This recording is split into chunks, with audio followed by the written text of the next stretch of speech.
Hello guys, no? So magandang araw sa inyo lahat. Ayan. So kamusta na po tayo lahat diyan, guys, no? Sana ay nasa mga mabuti ho tayo mga kalagayan, ha?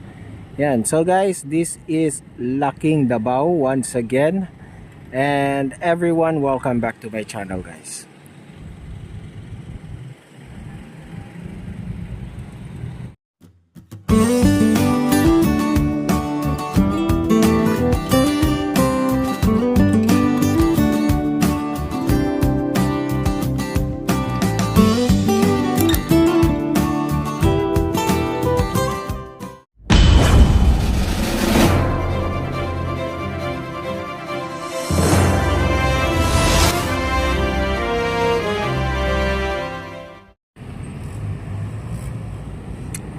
Ayan guys, no? So hello sa inyo at ayan, magandang araw sa inyo lahat, guys. Ayan. So guys, we are here, no, sa may Davao Bukidnon Road right now, no? Ayan. So galing tayo doon na area that is going bound to Mintal, no? So ngayon nandito tayo sa isang isang major crossing nandito, no, before going down to Ulas, no. Ayan, dito na yung going to Ulas, no, and this is the new Ulas bypass, no. Ayan, ayan, no, bypass Bangkal, no, and then sa kabilang side is to bypass Puan, no. Ayan, no. Ayan, so dito tayo, guys. Papasyalan natin, no, iikutan lang natin saglit, no, titingnan natin kung what is currently ongoing here dito sa ginagawang Ulas flyover, guys, no. Ayan, so ating papasyalan lang kung ano na yung latest, no, mga pangyayari dito. Ayan, so dito tayo magsisimula. Ayan, ha, so ito, guys, ayan, so magdadahan-dahan lang tayo. Ayan. Okay, let's go. Saglit lang naman to, guys. Mag-ano lang tayo dito. Ayan. Ayan. Alam nyo, guys, no, napansin ko dito ngayon sa Davao Bukidnon Road, especially dito na area, no, coming from Mintal, going to Catalunan, Pequeño until dito, no, parang unti-unti para siyang nagiging university belt, no. Ang daming school, no, katulad nito dito, no. Ayan, this is the San Pedro College naman, no. Meron palang San Pedro College na rin dito sa area na ito, no. Ayan, so ayan yung mga laki-laki din, ha, ang kanilang ano. Ayan, so dito, ha, no, ito yung kanilang area ng San Pedro College. Ayan. Ngayon ko lang na ano, guys, ang alam ko kasi before, ang San Pedro College ay more on ano lang talaga, no, sa college courses, no. Meron din pala silang parang ano, no, high school or something, I think, na, ayan. And ngayon ko lang nalaman. Ayan. Well, anyways, ito, no, ito yung pupuntahan natin, papasyalan natin. Mag-update lang tayo. Ayan. So ito, no. So palapad na nga yung mga kalsada dito, no. Ayan. So ito, Davao Eagle Ridge Resort.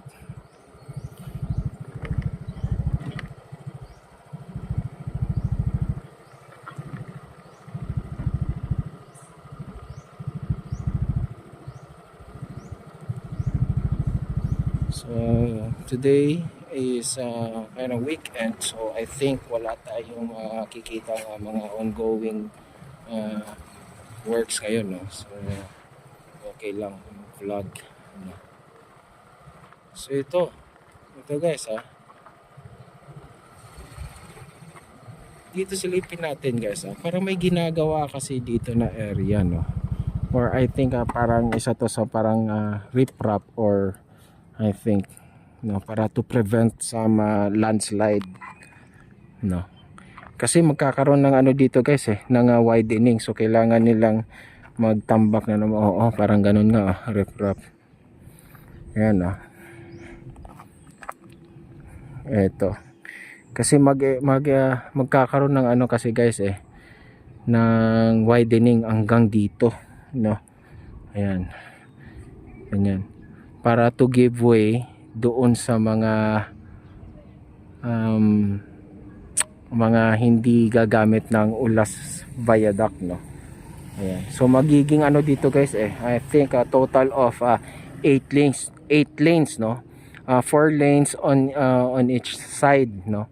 Before reaching the ramp on and ramp off of the Ulas Viaduct, no? Kasi yung Ulas Viaduct is a 4-lane road, no? 2 lanes on each direction. And then yung mga ano naman, yung mga ang tawag nito, yung access road sa side, no? It will be 2 lanes each also, no? 2 lanes going up, no, and 2 lanes pababa, no, para papunta sa Ulas Central. Ayan. So ito, no. Ayun. Oo, tama. Dito ko naalala ko to dati dito guys. Dito pala yung maraming benta na ano, no. Ito yung mga tree seedlings. Marami dito dati Alam ko dati nung mga ano ko pag bumabiyahe kami papuntang Cagayan de Oro, dito kami nadaan sa sa itong Davao Bukidnon Road via Buda kami, no? Before, no, I can pagka yung panahon ng durian, kahit dito lang sa mga side, no, nakikita na natin yung mga durian trees. Hindi ko lang masyado no. Ayan. Ito guys, no. So ngayon, tuloy-tuloy tayo hanggang makaabot tayo doon sa baba guys, no. Ayan. So zoom out tayo. Okay, let's go guys, no. Unahan lang naman tayo. Ano mga pangyayari. So dito na area banda, makikita na natin dito yung mga nakapile na yung mga nakaabang na ready for installation na to. Itong mga bridge girders na ito, no? Ito no. Ayan. Alam ko na bawas-bawasan na to guys kasi may nakita tayo, no, sa mga update ng mga ating mga ibang kasamahan sa mga pag-vlog dito sa mga infrastructure sa Davao. Meron nang naikabit ng mga girders, no, kaya yun isa sa naalala ko yun, kaya ako napadaan dito ulit, titignan natin, no. Ayan. So ito actually guys yung dati nito malapad-lapad na rin to, no, parang 6 lanes na to no? Itong area na ito ito nga guys, no, nabawas-bawasan na nga. Alam ko dati meron dito no. So dito tayo.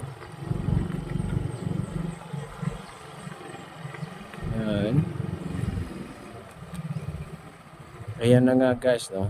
So naka-install na ang mga girders dito sa may pag-umpisa, no, sa may pinaka-embankment dito sa may taas, no. So pababa sila, papunta sila sa hanggang doon sa may Central Ulas Crossing. Ayan. Ito guys, ayan. So medyo magpasensya kayo kasi medyo dito, malubak. Ayan. Tsaka mabato.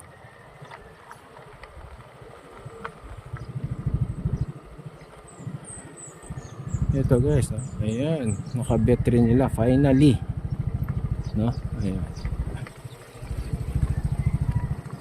So tatlo na pala, no, na parang stage ang nalalagyan nila ng kompleto nitong girders na ito. Ayan.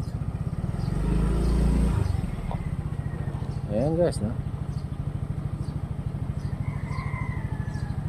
Nakaano na rin pala sila guys, no, yung itong mga yung yung ano tawag dyan, no? So probably anytime maglalagay na sila yung parang mga steel sheets, I think. Ano bang tawag dyan? Yung before sila, di ba, may nilalagay silang parang ah, mga parang yero, no? Steel sheets nga na parang, tapos tsaka sila mag-ano ng mga bakal-bakal dyan sa ibabaw, tsaka sila magbubuhos, no? Ayan. So Gemma Construction ang gumagawa ng Ulas Viaduct, no? Same contractor doon sa gumagawa ng Maa Magtuod flyover, guys. Ayan. So ito, no? So hindi tayo bababa. So this could be the first pier, no? Ito naman ay yung embankment niya. Ayan. So right after this magkakaroon ng konting pagtatambak diyan para sa approach, no? Landing and approach system ng Ulas Viaduct. Ayan. So punta tayo sa second pier. Ayan.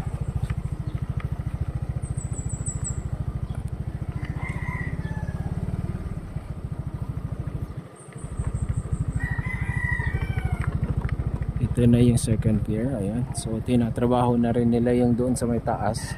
Ayan, guys, no?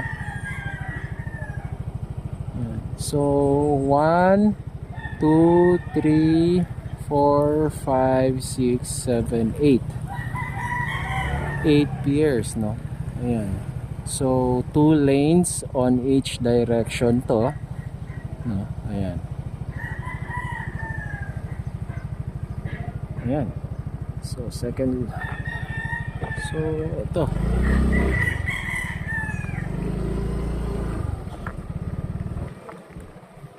naman ang sa ikatatlo, no?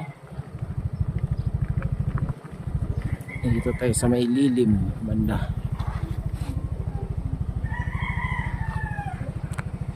Ito na yung ikatatlo, guys, no? So nalagyan na rin nila kompleto. I think they are now ready to install for the papunta sa fort, no? Ayan, may mga crane na sa inside. Ayan.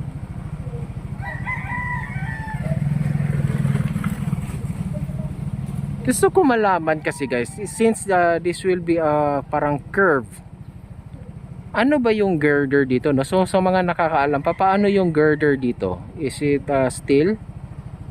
Pa-curve din ba? Or straight pa rin na ganito, na girder, no? Para magkakaiba lang ang size, no? Medyo much shorter yung dito na side, no? And then the longer one is here, no? Hindi ko kasi masyado na hindi ko rin napapansin yan masyado. Hindi ko natitignan yan sa nasisilip sa ibaba, yung katulad sa mga expressway sa Manila, lalo na pagka nadaan kami dyan sa may no, parang yun nga, sa may mga nakakaalam, please feel free to comment what will be the design of the girder, no, katulad sa mga ganyan, no, yung may mga curve, no, ayan, no, nakalimutan ko kasi hindi ko wala tayong kasi din dito sa since dito here in Davao, puro diba, usual naman talaga yung mga straight lang, no? Ayan. Ang duda ko lang, I think it's still straight, kaya lang they will have different sizes, no? Ayan, meron yung dito sa may medyo outer, dito banda, medyo mahaba. And then yun, hanggang pagka umabot doon sa may gilid, medyo maliit na lang yung clearance doon. So medyo shorter yung girder doon. I don't know, no? So siguro yan yung isa sa babalikan natin, no? Pero kung sa may nakakaalam dyan, ayan, kung ano ang magiging kalalabasan yan, no? Kung yung girder nyan ay pa-curve din or what, no? Ito, see? Ito. So it's clearly from here, from endpoint here to doon sa kabila, medyo mahaba-haba, no? Mahaba talaga. Pero yung doon sa kabilang side naman will be a shorter one lang, ano? Ayan. So I think, no, parang kutob ko straight pa rin pero magkaka-different lang ng length, no. Ayan. Ayan. Hindi ko kasi masyado na ano yan napapansin kapag nadaan tayo sa mga ano, sa mga especially on Skyway, no, pag doon tayo nadaan sa may baba. Ayan guys, no, so tatlong they're going to the fourth already, no. So tatlong pier na ang meron ng girder, no. Ayan. So yun, no. So baba na tayo kung ano na ano. So this will be the fourth one. And then yung yun nga hanggang ngayon yung ikalima until now hindi pa nila nalalagyan nung itong still yung itong ano, no, yung horizontal pier capping, no. Ayan. Still kasi hanggang ngayon, no, there are still wires crossing in each other. Hindi ko maano no, bakit hindi pa to natatrabaho talaga ng Davao Light or what, no. No, that is the one, no. Kaya yung doon sa mga nagko-comment din, no, mga nagsasabi napaka ano, so tignan din natin yung sitwasyon din kasi guys, no. Ayan. Mukhang mahirap, hindi rin makabuelo yung ano, wala naman magawa yung contractor dito guys no, hindi naman nila pwedeng anuhin yan, no. Ang dapat ang banatan dito is yung DPWH, they have to do something, no, na para magawa ng paraan dito, no. Yun. No, wala ho yung ano, outside na po dyan yung contractor. I think kung clear naman dito siguro tuloy-tuloy din yung pagtatrabaho ng nagtatrabaho dito. Ganun lang yan. So yung iba kasi yung comment kasi yung contractor yung sinisisi nila, ang bagalo ng contractor. Paano naman kahit ikaw naman magtatrabaho dito, paano ka naman makakapagtrabaho kung ganyan, no? Ayan.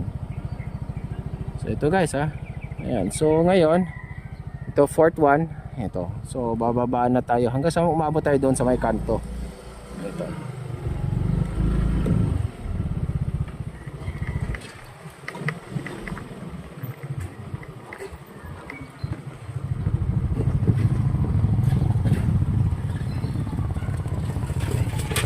Ito, no?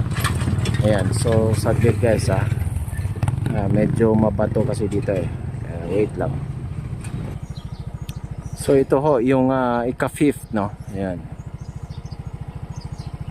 Ayan guys, no. So I think dito sa area, no, yung 6th patapos na. Ayan, no. I think nagawa, ayun, natanggal na nga yung dating tinitignan natin na dating parang may nakalawit na ano pa, no. Ayan, may tanggal na. Ayan. So nakikita nyo yun, yung dating parang disturbo doon sa may gilid na yon. Ayun, no. Ayan, medyo natanggal na, naka ano na, no. So kaya naitrabaho na nila tong horizontal pier cap dito na area. Ayan, so itong 5th one na lang, no. So this is the 6th one, almost done. Yung 7 and 8 and 9 ay mga meron ng pier capping.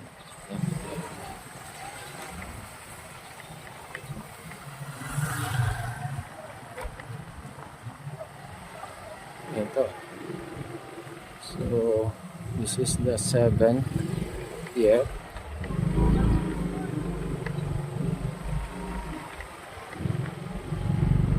And then the 8th.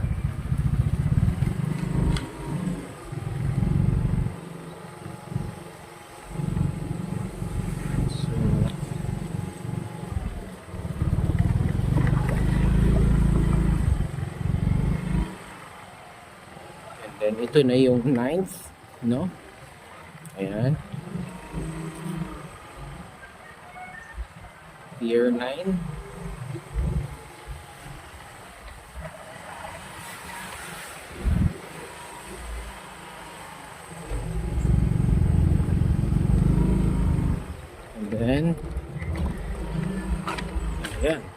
nabungkal na rin to, no? Ayan. Ito yung Pier 10. Yung dating may nakalawit lang, ngayon ano na pala. Ayan. So yun. Ayan yung mga nakalawit na bakal na ano guys, no? Yung mga ibinaon. So lalagyan ng mga bakal-bakal yan, tapos sa kabubusan yun yung hahawak sa itong malaking pier, no? Ayan. Ito yung hindi ko talaga na nakita na trabaho doon sa somewhere in no, na basta may nagkaroon ng controversial na flyover, no? Ayan. Sana ginanito nila yon para medyo no, matibay at hindi lumubog yung flyover nila. No, ninadali kasi yung pagtatrabaho noon eh. Ha? Ayan. So ito so this will be the 10th pier, and then nag-uumpisa na rin yata sila pag they're preparing to, parang ano to, lalim pala talaga to guys, no? Ayan, laki din ng ano, ayan. So ito yung ika-10th, no? Ayan. So unti-unti na nilang I think naghahanda na rin sila dito. Ayan.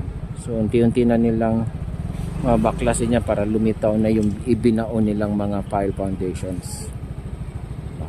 Ayan. So this will be, no, ayan, the 11th pier, no. So dito, ito na yung tayo sa may kanto. Ang duda ko dito guys, no, itong area na ito sa baba, I think magiging ano to, no, I think walang pier itatayo dito. Yun lang duda ko. I think doon sa pinaka side, no, doon isa, doon saka dito, no. Yan, parang ano, no, or tatlo yan, no, tatlong hindi kasing laki ng mga pier na nandyan, no. No, actually doon sa kabila guys meron na rin meron na rin na nakatayong pier nga, no. Ayan, no, sa kabila.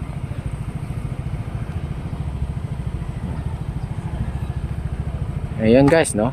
So yun yung duda ko lang kasi dito guys, sa may area na ito, sa may bandang crossing. So parang tatlong poste ito itatayo, isa dito, isa sa gitna, at saka isa sa dito sa gilid, no. Kasi parang magigiveaway sila dito yung sa driveway para sa mga sasakyan, no, yung dadaan dito papunta pa akyat, no.